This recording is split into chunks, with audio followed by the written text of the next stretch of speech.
during the home buying process, we all know down payments are the number one thing that everyone thinks about because it is something that is important to the home buying process. And when you know about down payments, you know the number one thing you hear about is the number 20. And the reason for that is because 20% is kind of always been seen as like the gold standard of down payments. Now, that causes a lot of anxiety because even a home that's 300,000, 20%, that's a lot of money. And so it has people thinking it's impossible, I can't afford that, it's never going to happen. Now, I am here to debunk that because you do not need 20%. In fact, you might be shocked at how little you actually do need. Because my name is Caleb and my job is to help make the home buying process easier and something that is actually doable and actually take out the fear that unfortunately is very, very pervasive out there due to all the cynicism. But before we get started, let's first define where the 20% comes from. So the 20%, the reason that number comes about is because at that amount, with whatever lender you have, you will not have PMI, which stands for Private Mortgage Insurance. And that's just that's an additional fee that can go on when you're under 20% of the total loan. And it's just an extra insurance because obviously lenders are giving you a lot of money, hoping you'll pay it back. So sometimes they need a little bit extra because things happen, defaults happen, and not always because someone's bad at paying off the loan. Sometimes life happens.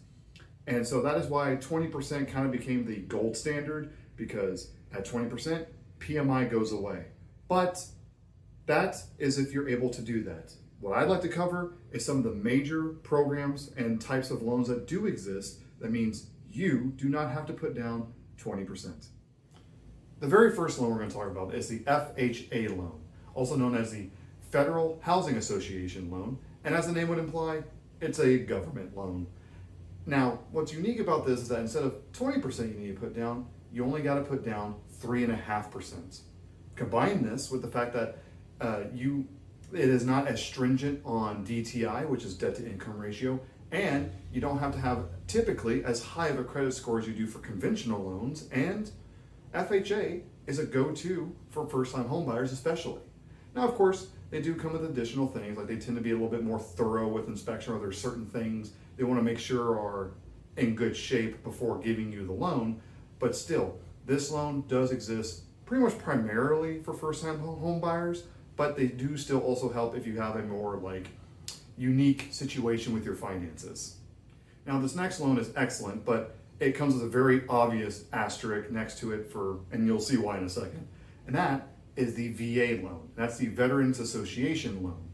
And as the name implies, you have to be a veteran, active or former military, because obviously if you haven't, this is not for you. But if you do qualify for that, I cannot stress that you need to at least look into this, because VA loans have 0 down payment.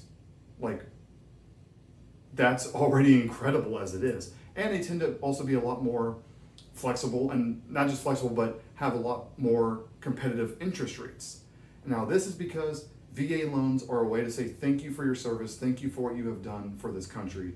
So if you are current or former military, or if your spouse qualifies with military service, I implore you to look into this, because it could be the way you get your foot in the door, quite literally in this regard. So please, the VA loan is an excellent option.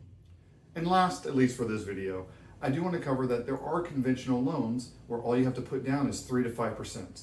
Now, I'm not going to get into the finer details because 1, I'm not a lender, but 2, I do want to keep this video somewhat concise, and that the factors of what you need to qualify for, because conventional loans tend to have a bit more strict guidelines of what you need credit score wise, or what your debt to income ratio needs to be.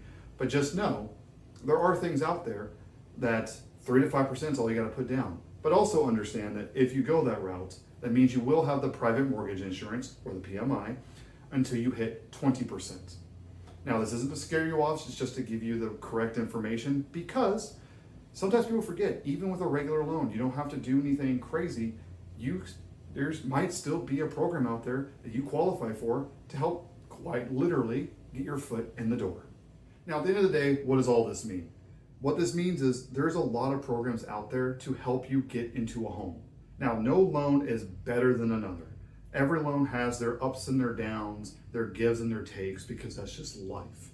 What it does mean is you need to talk to a lender who can help walk you through this. And also an agent like myself that will be honest with you and just help you find what works best for you. Because at the end of the day, you might end up qualifying for more than you realize. One of the things you'll hear from me a lot, especially if you follow me on my socials, I don't want you to fall in love with the house you can't afford, but also I don't want you to settle for a home if you found out you could have gotten something a little bit higher in the budget that had more of the check boxes you have because you settled. I don't want either. I don't want you to have buyer's remorse one way or the other. And this is why I want to make sure you understand there's a lot of options out there. So this is Caleb. Feel free to follow me on all my socials. I have a link tree that will be in the bio and of course at the end of this video. And I hope to see you in the next video. And thank you so much. See you in the next one.